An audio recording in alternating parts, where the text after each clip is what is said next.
Hi, I'm Femi OK. You're watching The Stream. Today we're going to be talking about teen suicide in the United States. So if this is a topic you are not comfortable watching, I'm just going to give you a moment so you can walk away from the screen. In the United States, we just had figures which show that the number of teen girls attempting suicide has risen in the past year. We are going to be joined by mental health experts to explain what some teens are going through during our global pandemic and how we can help them. You are part of this conversation as well. If you have comments and questions, put them into the YouTube comment section and be part of today's programme. So although we are focusing on teen girls in the United States, teen suicides and teens trying to commit suicide is a global phenomenon. For instance, this is Michelle. She works for an organisation that spreads mental health awareness and also helps suicide prevention. Have a listen to Michelle. I think what makes younger people within my community, specifically Kenya, more susceptible to suicide is the lack of support when it comes to mental health within the community. Mental health is still stigmatized within the Kenyan community, so it makes it hard for people who are going through things, people who are battling suicidal thoughts to actually seek help, people who are battling psychiatric disorders to seek help. And it's more common for somebody with a psychiatric disorder to commit suicide, so of course it makes it generally difficult to seek help.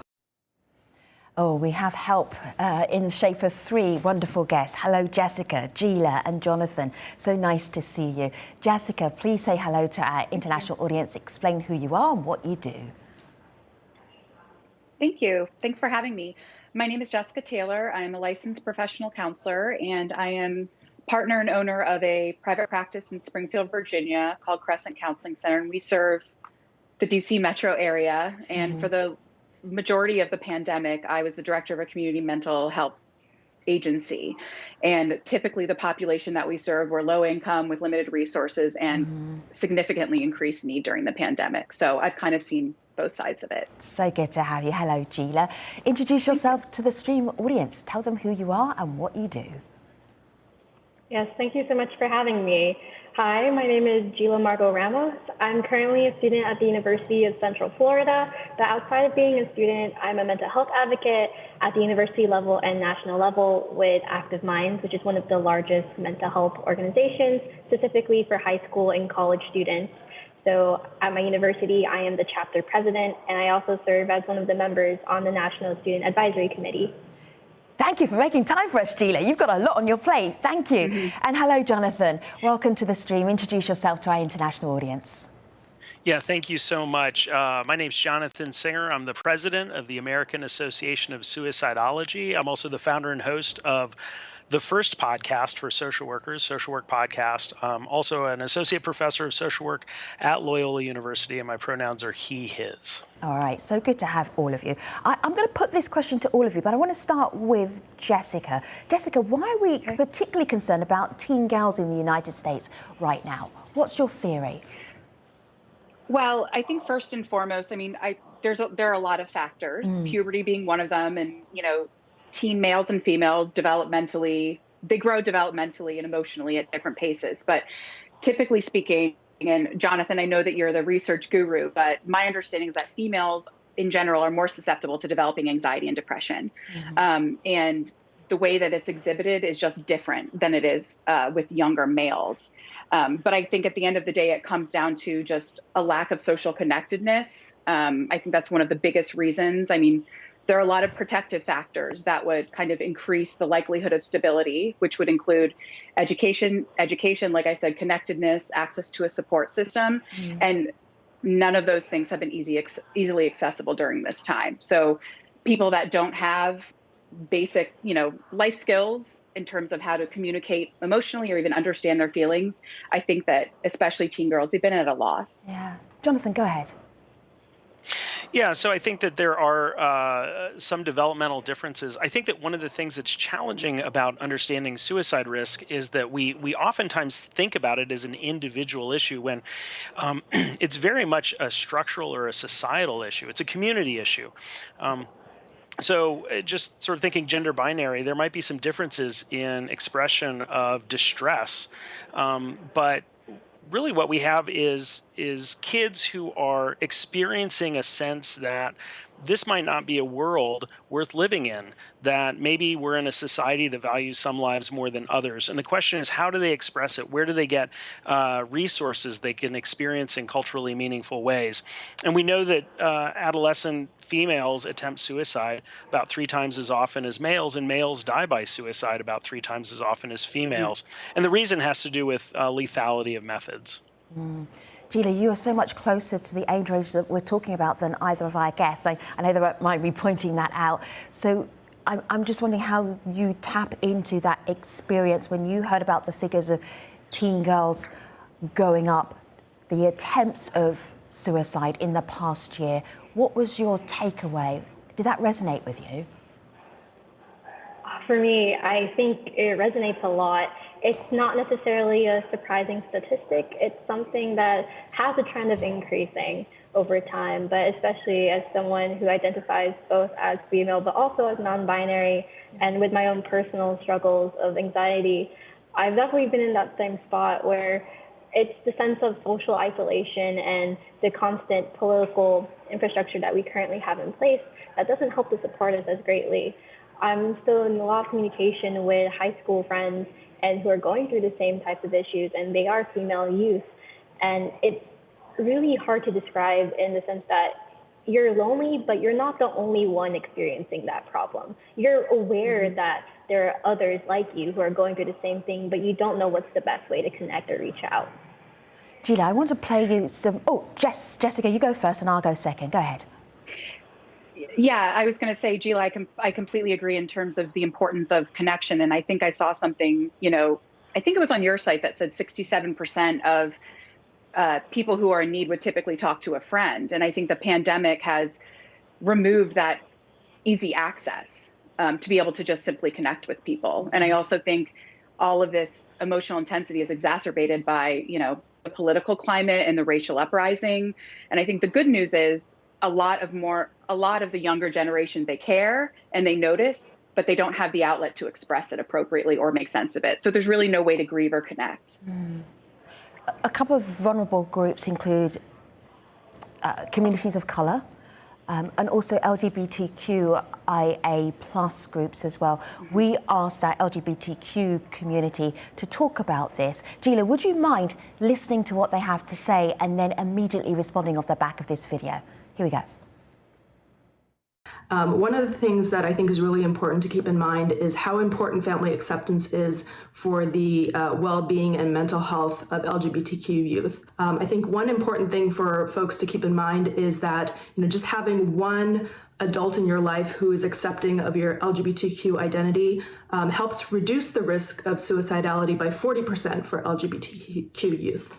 Queer and trans people, particularly if we have other experiences like poverty, racism, disability and so on, will experience unstable housing, sometimes leading to homelessness. All of this combined with discrimination and violence brings mental health struggles.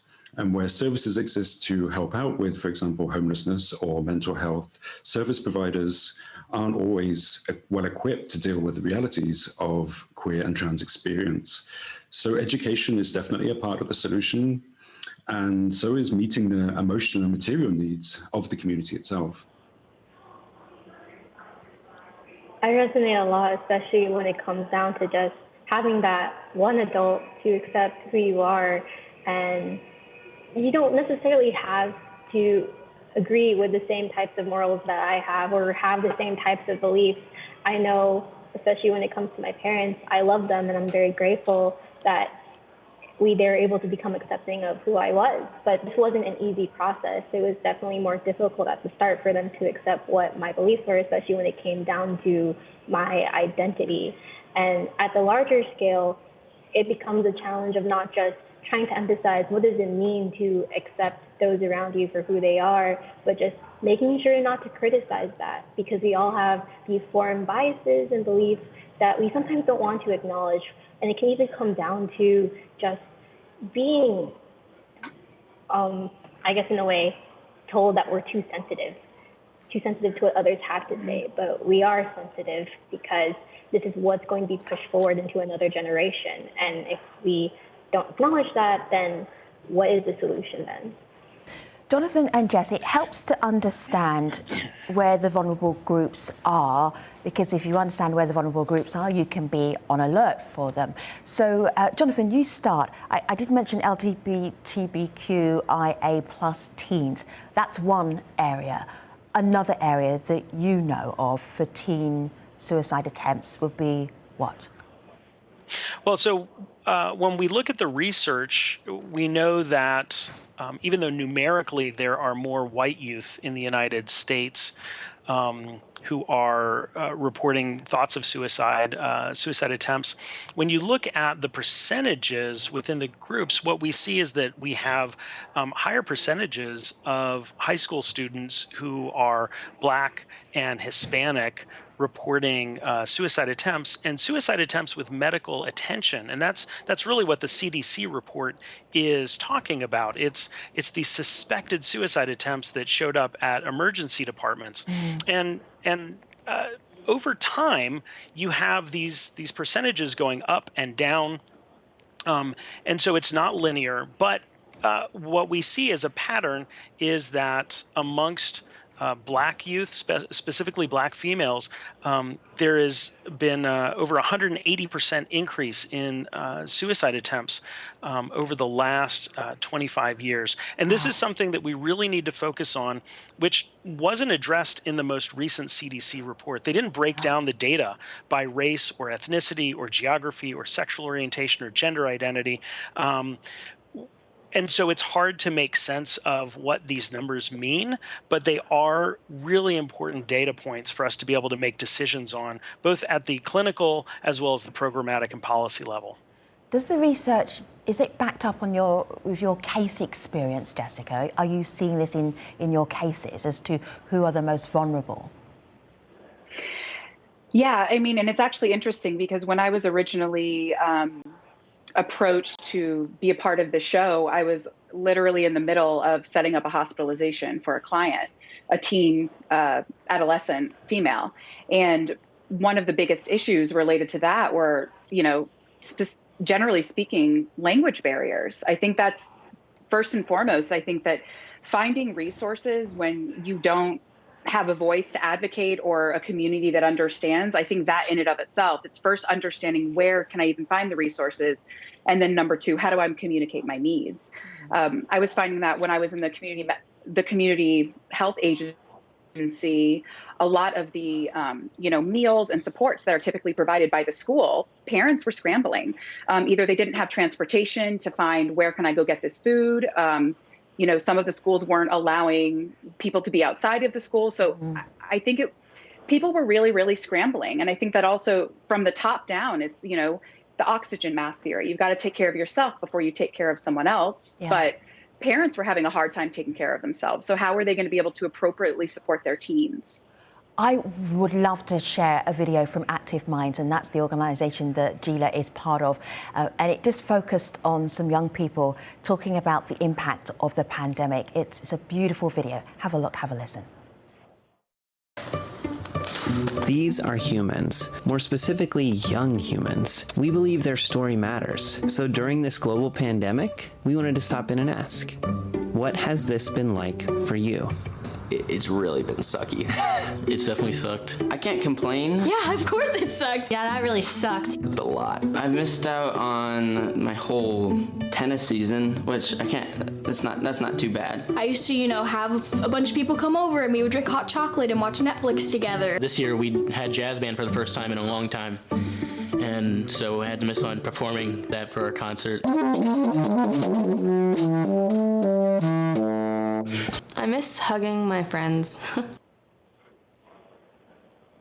Oh, now we're all crying. That band, I definitely want to go see that jazz band. Okay, Guess, we have so many questions for you. I'm just going to bounce around, put the different questions from YouTube to you. Very swift answers so we can get more questions in if that's possible. This is from Erie. Gila, I'm going to give this one to you. How much influence do friends and families have on teen girls and mental illness or suicidal thoughts? What do you think, Gila? I think that friends and family are usually the immediate people that are there for the subject, for female youth, particularly when you're not being supportive and they're the first people that you turn to, then that person can easily feel isolated, even if you could be more than just a hand reach away from them. So they're very impactful in terms of being that first line of defense that's needed. This one is for you, Jessica. This is from Carlina Ponce. Thanks, Carlina, for your question. There are no support systems in place. Many communities have forgone on activities for our youngsters, for our children. Jessica, is that a generalization? Do you see that? Have you seen that? Yeah, I have. I wouldn't say there are none, but I think that it really just depends on, number one, the community, but number two, I think it's safety first. And I think that parents, I'm remembering so many parents, it's, having to decide between, do I go to work and make money for my family so that we can continue to survive, or do I stay home to make sure that my kids are supervised and that they're logging on to their, virtual learning appropriately? So I think everyone's capacity was lower and the expectations of the world were a lot higher without a frame of reference of how to do this. So I think that as a result, people were doing the best they could with what they have. But at the end of the day, natural social supports, just having an outlet, to be able to connect, socialize, a lot of that wasn't there. And then by the time it happened, I think a lot of teens had lost motivation or interest or having the effort to even do something more than just zoning out or isolating felt like really, really, really hard for them. Jonathan, I have a question for you. This is from SPL Puro, who is watching on YouTube right now. How can we recover someone who has suicidal thoughts? How do you bring down the rate? Well, so those are two different questions. One, bringing down the rate means that we have to address some of the basic questions about why is it that somebody would not want to live in this world? And there are many different reasons why kids might be suicidal. It could have to do with identity, bullying, academic failure, but there are also issues around societal structures that we've mentioned a couple of times. But specifically, I'll say that if you're in a place that doesn't value who you are and what you want to contribute to society, it can be easier to think this is not a place worth living in. Now, in terms of somebody who is actively suicidal, one of the best things that you can do is to listen to them and help them feel heard and acknowledge that what they're going through is something worth listening to and to have that experience. Gila, I hope you don't mind me giving you one more question, because this one was a really important one. Justin was listening to you about understanding, listening, challenges with understanding. If you have an LGBTQIA plus background, how do your friends and family understand that? If you say, listen to us. So this is what Justin says. For someone who is not as aware of how much of an issue this is, how would you say it's best to educate friends and family on these issues? What would you do, Gila? To educate, at least from a personal perspective, something I do is try to make sure that I'm not scared to tell them when something bothers me, when something in a way triggers me, because I want to make sure that they're aware and they understand where I'm coming from and let them process it. And then from a friends and family perspective, something that we always practice, especially in Active Minds, is to practice the values of validating, appreciating, and referring. And when you try to you don't have to place yourself in their shoes, you just have to listen, just as was mentioned before, and appreciate that they're choosing to be this vulnerable with you to begin with, because it's not something that can be easily conveyed from the start. And then with referencing comes just being able to teach yourself different techniques on, for example, if someone's in that place of thought where they are considering attempting suicide, what are things that you can do to help? Can you refer them to grounding techniques, coping techniques? Can you help them just remember to breathe? There's lots of stuff that we can incorporate from our daily habits that can help someone in need. Guess you've been a great resource for our international audience watching right now. I'm going to bring in a few more and then ask you what other resources might be available for people. This is Diana Chow. She is Executive Director of Letters to Strangers. That's an international organisation that helps with mental health and treatment of youngsters from 13 all the way up to 24 years old. This is what she told us about help and resources. Have a listen.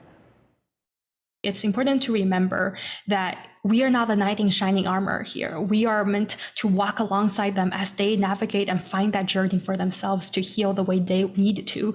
And so that means instead of assuming we know what's right for them all the time, talk to them, listen to them, be there alongside them to make things easier, go to the pharmacy to pick a medication together, sit by them, or even call the doctors to make appointments for them.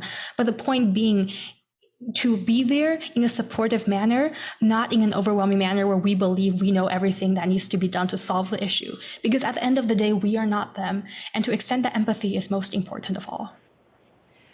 Jessica, one of the experiences I've had when I've spoken to friends and family who have lost a teen to suicide is that they couldn't always tell how deep and how problematic their challenges were. And there are going to be people who are watching who will say, how do we know? How would we know if our youngster was struggling? Jessica? Well, I think that, first of all, a lot of the symptoms that teens, when they're experiencing them, it may be exhibited in a different behavior, such as, for anxiety and depression, it can come across as irritability. And I think a lot of times parents, I do a lot of work with parents in terms of let's separate the behavior from the symptom. And I think that oftentimes, parents have to be really, really intentional to kind of sit down and do a check-in, because I think that we just get caught up in the lather, rinse routine of everyday life, and we just accept that, oh, she's not getting out of bed, she's not following directions, she doesn't want to do school. And so then they leave with the message of they're just misbehaving. And so even if it's a typical behavior, if it's a non-desired behavior, or it's not helpful for them, coming at it from the approach of, I love you, I'm here for you when you're ready, but we need to check in. I think all too often we get so caught up in our expectations and what our lives require of us that we have a hard time just setting aside a few minutes to intentionally check in. And then all of the other stuff gets lost. And I think it's really important for folks to understand that specifically around suicide risk, when folks are saying things like, I don't know if people will care if I live or I die, or I've had thoughts of ending my life, or I wish I were dead. These are things to 100% take seriously. It's one of the most common things that people overlook. And they're like, come on, there's no reason why. You got a great life. I mean, I love you, well, whatever.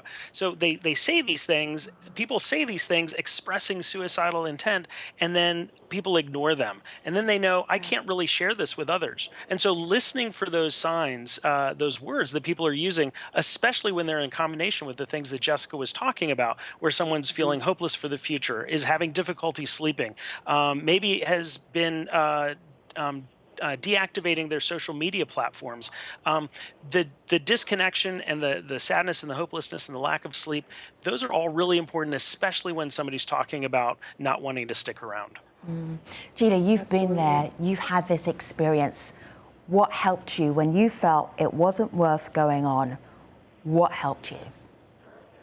I think the first thing, honestly, was just my friends. Something that we want to treat very seriously is not underestimating the value of asking, how are you? I might not say it the first time, but I have a lovely best friend who, if I don't say it the first time, she'll keep asking. Like every 5 minutes, she will ask, okay, but seriously, how are you? And she won't stop because she knows. Is she annoying, Gila? I'm okay, No, stop asking me. No, I absolutely love her, and I'm so grateful for that. And even if they can tell that I don't want to talk about it, especially when it did happen when I was in that place, they would just try to do smaller things to support me. So for example, when I'm especially not in the best place, I usually forget to eat. And it's a really bad habit. But in turn, my friends will actually go and they'll either get food for me or they'll cook. And when I come back home from work, there's already food. And it makes me happy because food is like my comfort. But you've got the best friends. Yes, I really do. I'm eternally grateful for all of them. But it was just them doing small things. I'm so grateful. So I'm so grateful for you, Gila and Jonathan and Jessica. Thank you, YouTubers, for your comments and questions. Have a look here on my laptop. This is very important. Whenever we do a conversation about people who are worried about, can I keep going? This is where I want you to have a look. opencounselling.com/suicides-hotlines. hotlines for around the world, international hotlines. You are not alone. Thanks for watching.